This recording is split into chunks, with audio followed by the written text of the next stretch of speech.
¿Qué pasaría si te dijera que el hombre que fue liberado en lugar de Jesús ha sido casi completamente borrado de la historia? ¿Quién fue realmente Barrabás? ¿Un criminal?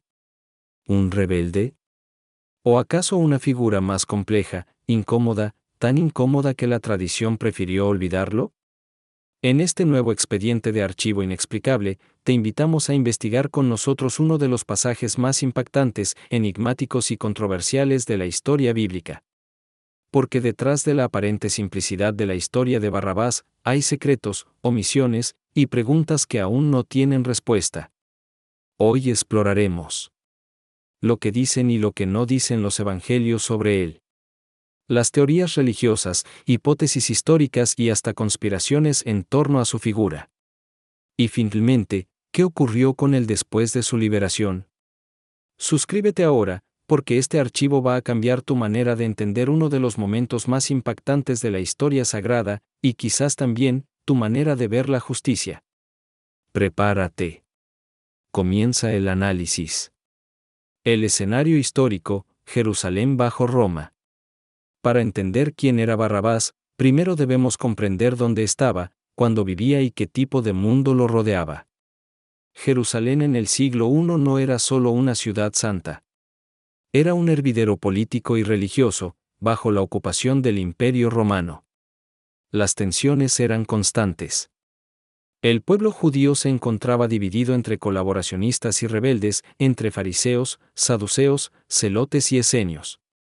El Mesías era una esperanza y una amenaza. Roma, por su parte, ejercía una autoridad dura pero estratégica. Gobernaban a través de delegados locales como Herodes Antipas y el más conocido de todos, Poncio Pilato, el prefecto romano responsable del juicio de Jesús. En esa época, el imperio mantenía un equilibrio precario, permitir la práctica religiosa judía, pero sin tolerar la insurrección política. Por eso, todo líder carismático, profeta o agitador era vigilado de cerca. Se acercaba la Pascua, una de las festividades más sagradas y también más peligrosas. Jerusalén se llenaba de peregrinos, y el riesgo de revueltas aumentaba. Pilato sabía que cualquier chispa podía prender fuego a la ciudad.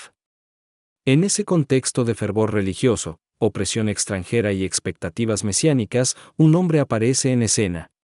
Barrabás, encarcelado por haber participado en una revuelta. Pero era solo un agitador más, o algo mucho más grande de lo que nos han contado. Lo que cuentan los evangelios sobre Barrabás. Barrabás aparece en los 4 evangelios canónicos, Mateo, Marcos, Lucas y Juan. Pero en todos ellos, su presencia es fugaz, imprecisa y rodeada de silencio posterior. ¿Qué dicen exactamente los textos sagrados? Evangelio de Mateo. Nos relata que durante la fiesta, era costumbre que el gobernador liberara a un prisionero que el pueblo eligiera. En esta ocasión, se ofreció al público una elección: Jesús, llamado el Cristo, o Barrabás, descrito simplemente como un preso famoso. La multitud, incitada por los líderes religiosos, pidió la liberación de Barrabás y la crucifixión de Jesús. Pilato, tras lavarse las manos, accedió. Evangelio de Marcos. Marcos lo presenta como alguien, preso con los sediciosos que en una revuelta habían cometido homicidio. Es decir, no solo un criminal común, sino un rebelde político que había asesinado durante una insurrección. Esto sugiere que Barrabás no era un ladrón aislado, sino posiblemente un miembro del grupo de los celotes, los radicales que luchaban contra Roma. Evangelio de Lucas. Lucas también lo describe como encarcelado por una sedición en la ciudad y por homicidio, reforzando la imagen de un insurrecto político más que de un delincuente común. Evangelio de Juan. Aquí se menciona que Barrabás era un ladrón. Sin embargo, el término griego usado también se usaba para referirse a bandoleros con motivación política. No era necesariamente un ladrón común, sino un combatiente armado. El dato más intrigante, ¿su nombre real era Jesús Barrabás? En algunos manuscritos antiguos del Evangelio de Mateo, el nombre completo de Barrabás aparece como Jesús Barrabás. Barrabás proviene del arameo Baraba, que significa hijo del Padre. Es decir, el pueblo eligió entre Jesús, el Hijo del Padre, y Jesús, el Hijo del Padre Celestial. Este paralelismo es tan potente que muchos teólogos creen que fue intencional y que posteriormente fue censurado por las autoridades eclesiásticas para evitar confusión o escándalo. ¿Por qué se ofreció esa elección? ¿Por qué Pilato dejó la decisión en manos del pueblo? ¿Y por qué los evangelistas, que narran con tanto detalle la vida de Jesús, dicen tan poco sobre el destino de Barrabás? Hipótesis teológicas y religiosas. ¿Qué sentido tenía que el pueblo eligiera liberar a un criminal en lugar de Jesús? ¿Fue una simple decisión manipulada, o hay un mensaje simbólico más profundo detrás de este hecho? A lo largo de los siglos, teólogos, exégetas y pensadores cristianos han formulado diversas interpretaciones sobre la figura de Barrabás. Aquí te presentamos las más influyentes. 1. Barrabás como figura del pecador redimido. Según esta visión, Barrabás simboliza a toda la humanidad. Él merecía morir, pero fue liberado. Jesús, inocente, fue condenado en su lugar. Es decir, Jesús muere por los pecadores, y Barrabás es el primer beneficiado de ese sacrificio. En esta lectura, su liberación no es injusticia, sino el inicio del plan de redención. 2. La elección entre dos Mesías. Algunos estudiosos sostienen que el pueblo eligió entre dos propuestas mesiánicas. Barrabás, el Mesías político, que buscaba liberar a Israel mediante la violencia. Jesús, el Mesías espiritual, que ofrecía un reino no de este mundo. Esta teoría sugiere que la humanidad, entonces y ahora, muchas veces prefiere la fuerza, la rebeldía y la inmediatez, en lugar del camino del perdón, la paciencia y el sacrificio. 3. Una prueba de fe para la multitud. Otra hipótesis plantea que todo el episodio fue una prueba para el pueblo judío, que falló al dejarse llevar por la presión de los líderes religiosos. Esta interpretación ha sido usada de forma peligrosa en la historia, para culpar colectivamente al pueblo judío. Hoy, muchos teólogos rechazan esa lectura, subrayando que la responsabilidad fue política, no étnica ni religiosa. 4. La omisión deliberada del destino de Barrabás. ¿Por qué nunca más se menciona a Barrabás en las Escrituras? Porque no sabemos si se convirtió, si volvió a delinquir o si reflexionó sobre su liberación. Algunos piensan que su silencio es un símbolo teológico deliberado. Barrabás es todos nosotros, y su camino tras la cruz es una pregunta abierta para el lector. Barrabás, entonces, no es solo un personaje secundario. Es un espejo teológico, un símbolo potente, y una figura que, al haber sido liberada, abre una grieta en nuestra comprensión de la justicia divina. Hipótesis históricas y políticas. Más allá del simbolismo teológico, la figura de Barrabás también puede analizarse desde un enfoque histórico y político, especialmente si lo ubicamos en el contexto real de Judea bajo la ocupación romana.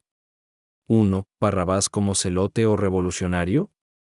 Las referencias en Marcos y Lucas a que Barrabás participó en una revuelta y cometió homicidio encajan con el perfil de un celote, miembro de una facción judía radical que luchaba contra Roma. Los celotes promovían la rebelión armada y eran considerados terroristas por los romanos, pero mártires por muchos judíos. Si Barrabás pertenecía a esta línea, su liberación podría haber sido un gesto político para calmar tensiones con el pueblo o evitar que se volviera mártir. 2. La maniobra de Pilato para manipular a la multitud. Algunos historiadores sostienen que Poncio Pilato no actuó con pasividad, sino con astucia. Al presentar a Barrabás, un hombre peligroso, junto a Jesús, pensó que el pueblo elegiría liberar al predicador pacífico. El plan falló, o fue saboteado. Tal vez la multitud estaba infiltrada por simpatizantes de Barrabás o adversarios de Jesús. La elección no fue libre, sino dirigida por los intereses de las élites religiosas y políticas. 3. Una práctica romana real, el indulto popular. Algunos estudiosos cuestionan si realmente existía la costumbre de liberar un prisionero durante la Pascua. No hay evidencia externa al Evangelio que confirme esta práctica. Pero si existió, podría haber sido una tradición local impuesta por Roma para ganarse el favor del pueblo en fechas religiosas sensibles. es decir, una herramienta de propaganda imperial. 4. El silencio histórico sobre Barrabás. No hay fuentes fuera del Nuevo Testamento que mencionen a Barrabás. ¿Era un personaje conocido? ¿Fue inventado o modificado para fines narrativos?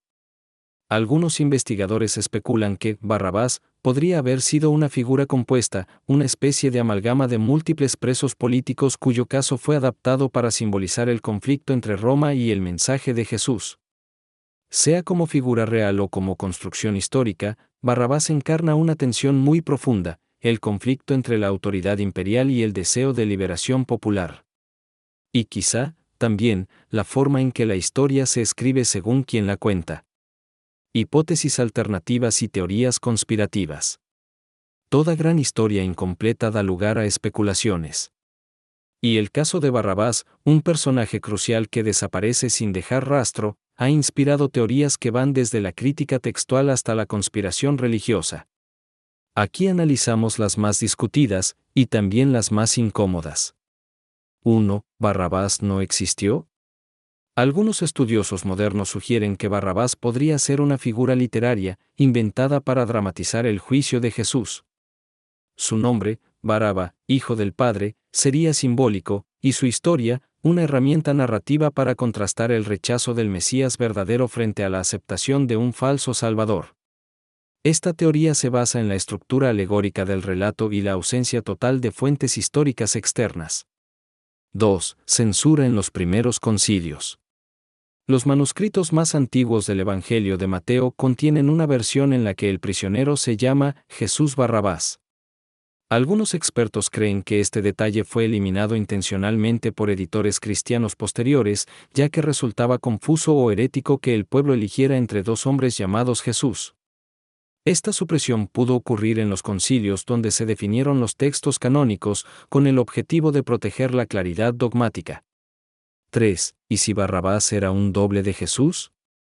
Una corriente esotérica minoritaria plantea que Barrabás era en realidad una parte del mismo Jesús, o incluso su doble físico, un gemelo, un reflejo, o una construcción de la dualidad entre lo humano y lo divino. Esta teoría, aunque rechazada por la mayoría de historiadores, aparece en algunas lecturas gnósticas y apócrifas, donde se enfatiza la naturaleza dual del Cristo. 4. La elección estaba amañada. Una visión más terrenal sugiere que la elección del pueblo fue una farsa organizada por las élites religiosas, que manipularon a la multitud para pedir la liberación de Barrabás y justificar la condena de Jesús sin que Roma cargara con la culpa directa. El gesto de Pilato, lavándose las manos, podría haber sido simbólico, pero también estratégico. Una forma de preservar la paz con el pueblo y con Roma, sacrificando a un solo hombre, Jesús. 5. El pacto del silencio. Finalmente, algunos teóricos creen que Barrabás, tras su liberación, fue recluido, exiliado o ejecutado en secreto para evitar que se convirtiera en un símbolo político o religioso incómodo. Su ausencia total en textos posteriores podría no ser casual, sino una forma de borrar su rastro por razones políticas o teológicas. Quizás nunca sabremos si Barrabás fue real, simbólico o ambas cosas a la vez. Pero su historia, o su silencio, ha dejado una huella imborrable en la narrativa del juicio más trascendental de la historia. ¿Qué pasó después de su liberación? Y ahora llegamos a la pregunta central. La más incómoda. La que todos los textos evitan. ¿Qué sucedió con Barrabás después de que fue liberado? 1. Silencio absoluto en las Escrituras. Después de que Pilato lo deja libre, Barrabás desaparece por completo. No hay mención en el resto del Nuevo Testamento, ni en los Hechos de los Apóstoles, ni en las cartas paulinas, ni en los textos apócrifos más conocidos. Este silencio ha desconcertado a historiadores y teólogos durante siglos. 2. Versiones apócrifas y leyendas orales. Algunas tradiciones no canónicas afirman que Barrabás se convirtió al cristianismo tras presenciar la crucifixión de Jesús. Otras leyendas lo muestran retomando su camino de violencia y siendo ejecutado por los romanos poco tiempo después. Sin embargo, ninguna de estas versiones tiene respaldo documental fuerte y se mueven en el terreno de la especulación piadosa o simbólica. 3. Desapareció, o lo hicieron desaparecer. Algunos creen que las autoridades religiosas y romanas eliminaron cualquier mención posterior para evitar que Barrabás se convirtiera en un símbolo de rebelión, o peor aún, en un testigo incómodo de la injusticia cometida. En esa línea, hay quienes sostienen que pudo haber sido recluido, exiliado o silenciado, como muchos otros disidentes de la época. 4. El Barrabás interior, un símbolo abierto. Y otros van más allá.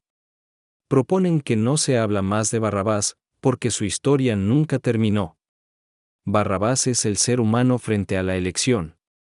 ¿Aceptar la redención o rechazarla? Su silencio no es un olvido, sino una puerta abierta. ¿Qué harías tú si hubieras sido liberado en lugar de Jesús? En la siguiente sección, reflexionaremos sobre el legado filosófico y espiritual de este personaje olvidado. Conclusión y reflexión. Barrabás es uno de los grandes misterios de los Evangelios. Un hombre que aparece en el momento más crucial de la historia cristiana, y luego desaparece sin dejar rastro. Su historia nos confronta con preguntas que aún hoy resuenan. ¿Qué elegimos cuando tenemos la verdad delante? ¿Somos capaces de distinguir la justicia de la conveniencia? ¿Preferimos al Salvador que no nos incomoda, aunque venga con cadenas? El legado de Barrabás. Barrabás no es solo un personaje histórico o religioso. Es una metáfora viva. Un espejo de nuestras decisiones colectivas. Una figura que encarna la tensión entre redención y rebelión, entre fe y miedo, entre justicia divina y poder humano. Quizás lo más impactante de todo esto, es que, en el fondo, todos hemos sido Barrabás alguna vez. Hemos sido liberados por algo que no merecíamos. Y en ese silencio posterior, está nuestra verdadera decisión: ¿qué haremos con la libertad que nos fue dada? Si este archivo te hizo pensar, déjanos un comentario. Queremos saber tu teoría. ¿Qué crees tú que pasó con Barrabás? Dale like si te gustó esta investigación, comparte este video con quien ame los misterios bíblicos, y suscríbete para más contenidos como este. En Archivo Inexplicable abrimos los casos que otros prefieren dejar cerrados. Y contigo, vamos a llegar al fondo. Nos vemos en el próximo archivo.